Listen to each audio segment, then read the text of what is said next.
Today on What's in the Box, I'm going to talk to you about a movie that you must see that is burning up the internet right now. Stay tuned to find out what's in the box.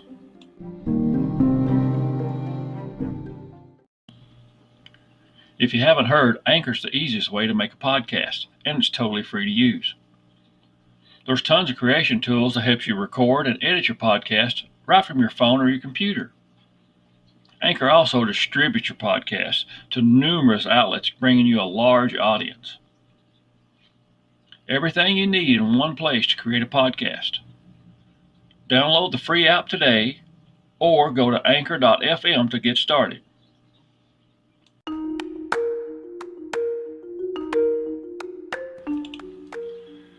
Hello and welcome to What's in the Box. I'm your host, Thomas Marcum. Excuse me while I adjust my chair. And today I want to talk to you about a movie that has been free. It's a free film.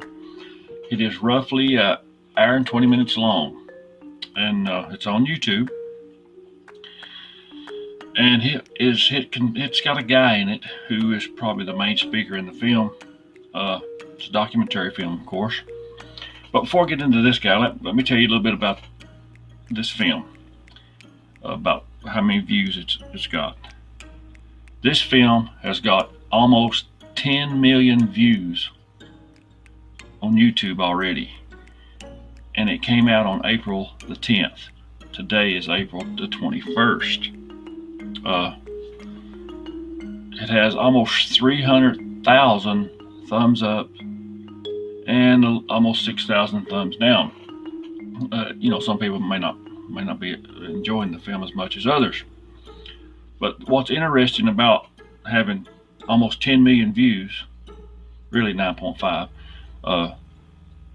is that this film should be trending on YouTube, but for some reason it's not. And most believe that it's because of the content and what it exposes. So let me tell you a little bit more about some of the people behind the film and the premise of the film.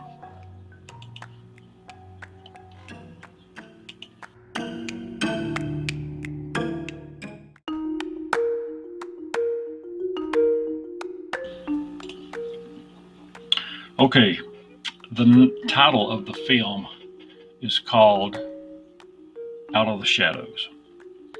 And what this film does, it attempts to lift the mask off of the mainstream media and Hollywood. It shows how that in many cases the people are not getting the full truth about a lot of topics. The project it took like 2 years to do this project. One of the main people behind it is a Hollywood stuntman. His name is Mike Smith. He has over 110 films to his credit. There's other people in the film that's also interviewed. One person that is interviewed, excuse me, is CIA agent and a whistleblower, Kevin Shipp. Now, Kevin Shipp has been on numerous news channels. Sometimes you can see him on Fox News. And he's, from what all I can gather, he is a very credible guy. The stuff that he has told that went on, is usually he's got some kind of documentation to verify it and things like that. And you may want to, what's interesting about this film is that you think, we generally think that we've got a lot of viewing options. We've got a lot of different companies. We've got a lot of different places where we can get the news. But there's only, all those places are owned by just a handful of people. And these networks have ties to our government and sometimes governments around the world. In this film, shows that. So what I would like to do now, I would like to play just a short clip, which you only have the audio, of course, you won't have the video, from a segment of the film, and then we'll talk about that a little bit more.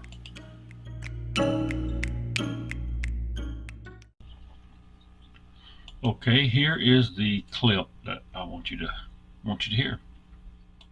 It was an OSS memo, the precursor to the CIA, where they were doing a study of the use of motion pictures in America as a means of psychological warfare. So it goes all the way back to pre-1947, when U.S. intelligence was using motion pictures to alter the thinking of Americans in the United States. The morale of our troops is high. The laughter, music, and general entertainment which comes out of a single small package like this one have helped to build that morale. So that was Kevin Shipp actually speaking during that clip. That was the CIA whistleblower. And we understand that, of course, they used motion pictures and things like that to boost the morale of troops who were serving in the military or in some kind of a war zone, war type activity.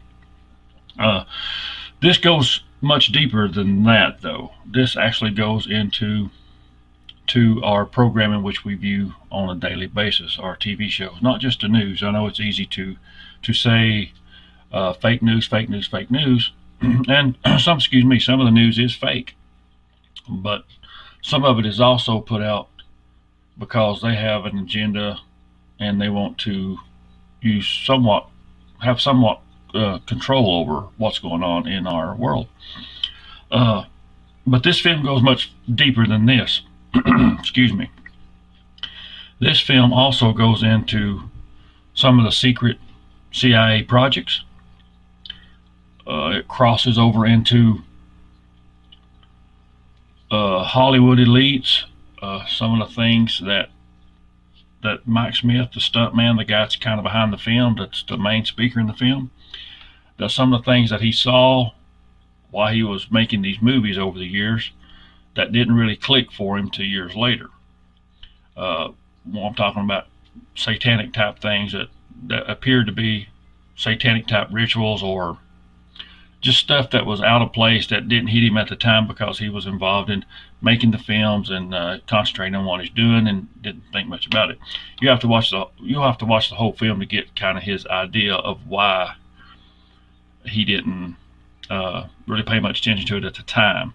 His personal beliefs at that time were different than what they are now. He had a shift, and I don't want to spoil what made the shift for him, but it's in the show. He talks about it, and he has actually another guest on, just audio clip of this person who helped him on this shift, and that part of the film is rather interesting.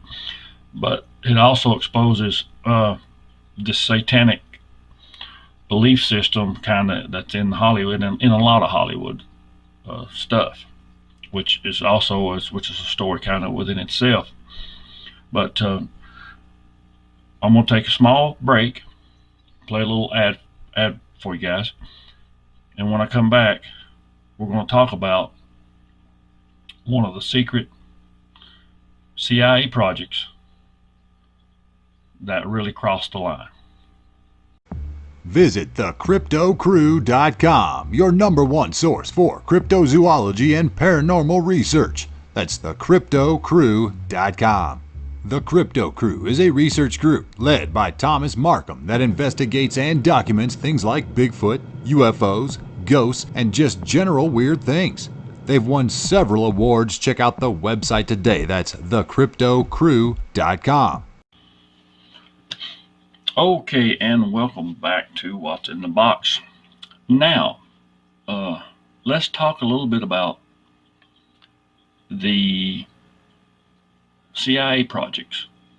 Well, let's talk about one in particular that is brought up in the film, and that is very well documented. Many people know about it. They've probably heard the name.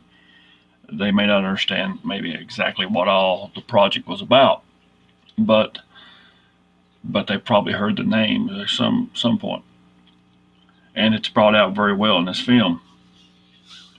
It's mostly known as MK Ultra or Project MK Ultra, and this was a CIA mind control program where they experimented on human subjects. And of course, this was undertaken by the CIA, Central Intelligence Agency. And a lot of what went on was illegal. The experiments on the humans were intended to identify and develop drugs and procedures that could be used in interrogating witnesses. It was set up to weaken the individual and to get them to confess to crimes or whatever. It was just mind control. They wanted to basically break them down and kind of reprogram them in a way. The project was organized through the OCI, which is the Office of Scientific Intelligence of CIA.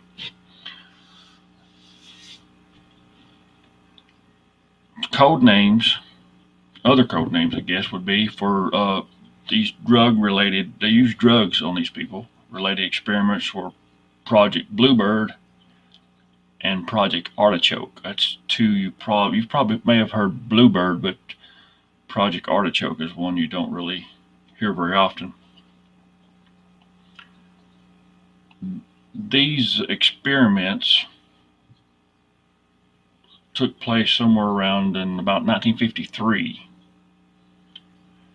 all the way up through 1967, and it was supposedly officially closed down in 1973. Some of the activities that went on during these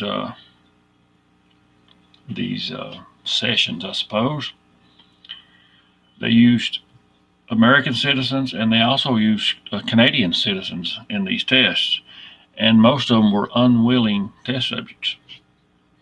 So that kind of led to a lot of the controversy, surrounding it, beyond what they was actually doing.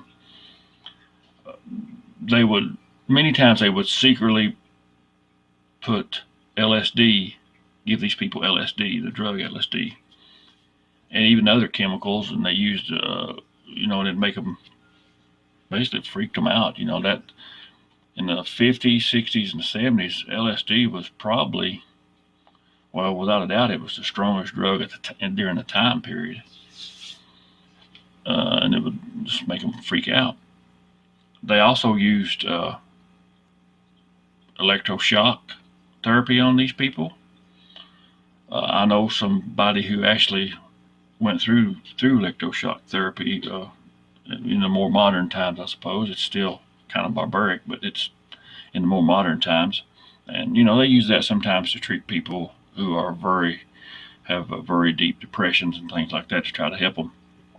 But this year was not the purpose back in MK Ultra. They also used hypnosis on these people. So if we can kind of get a picture, they're probably breaking these people down using drugs and electroshock, and then they're hypnotizing them, and which basically is kind of reprogramming them in a way, especially if they've kind of blanked their mind out a little bit. But there's other kinds of abuse and experiments that went on. There was verbal abuse, and there was even sexual abuse to these people, and as well as other forms of torture. But this was done by our government, by the CIA, and it was very illegal. And really, it's kind of sad that people was exposed to this, and like I say, most of them were unwilling participants in this.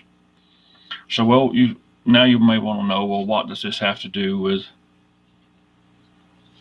the control of Hollywood and the elites? Well, the idea here was to break somebody down and reprogram them how that they wanted them, or maybe what they wanted them to do.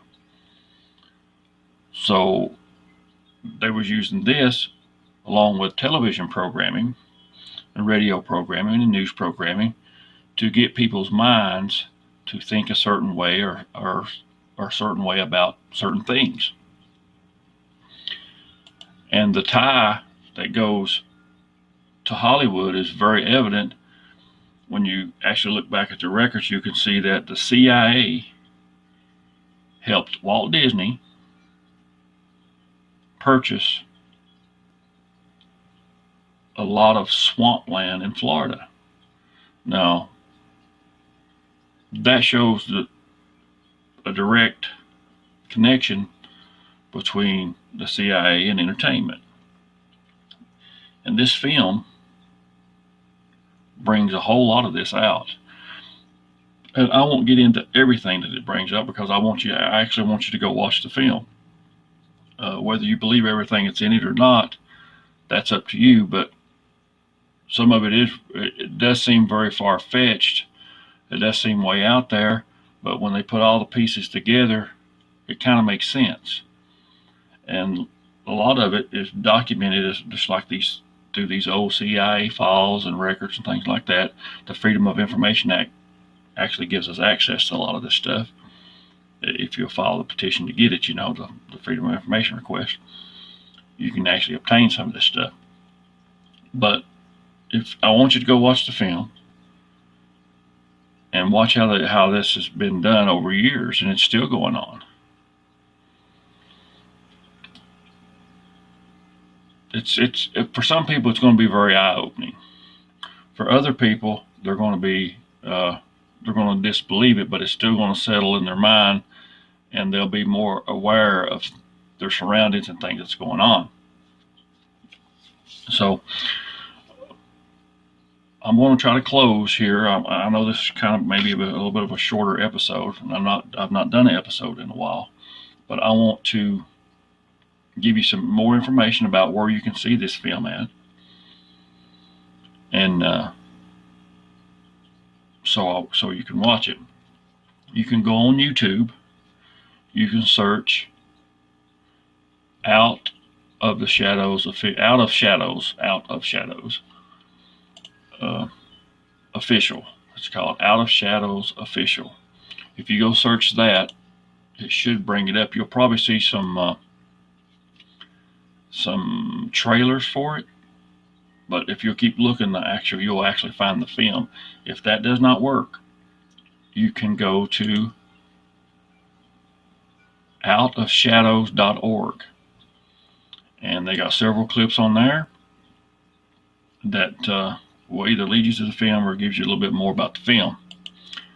So I'm going to play one more little clip for you, and then I'll end this podcast for today.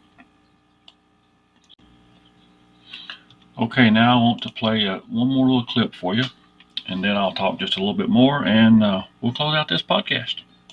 It started out paying journalists in major media, Pulitzer Prize-winning journalists, to print fake stories that the CIA wanted in the press and fake interviews. When's the last time you've seen a mainstream media outlet do a serious investigative report on the actions of the CIA? There's a reason it's dangerous. We can get people to analyze what they're watching. We've crossed a huge hurdle.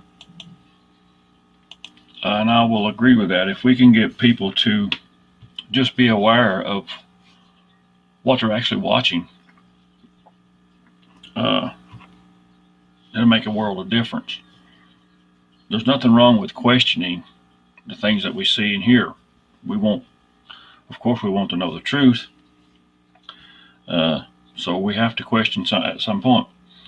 One last point I want to bring up about this film that I've not talked about is some of you probably remember it was called Pizzagate, that exposed a pedophile ring for a lot of government and Hollywood elites, where they would it was a story about where they had code words and things like that for these children, where they was really molesting and abusing these children. Well, that is covered in this documentary, and it is covered in really good detail from the journalist who actually discovered all this, but was stifled when she tried to present it. And that part alone is really worth watching. There's some information in it that you probably don't know, that it's good knowledge to know in everyday life about that, what to look for, some signs and things like that. But what I'm going to do, guys, I'd like for you guys to go watch this film. It's very interesting, thought-provoking, well worth an hour. I think it's an hour and like 18 minutes long. It's well worth an hour and 18 minutes of your time. It's outofshadows.org. You can find it there, or you can search it on YouTube. I thank you guys for listening. If you have a comment or suggestion, feel free to contact me or leave me a voice message here on Anchor, or contact me through one of my contact links in the description, if you can see the description. And also I will include links to the video, the documentary we talked about today, the film, and some other links that you might find interesting.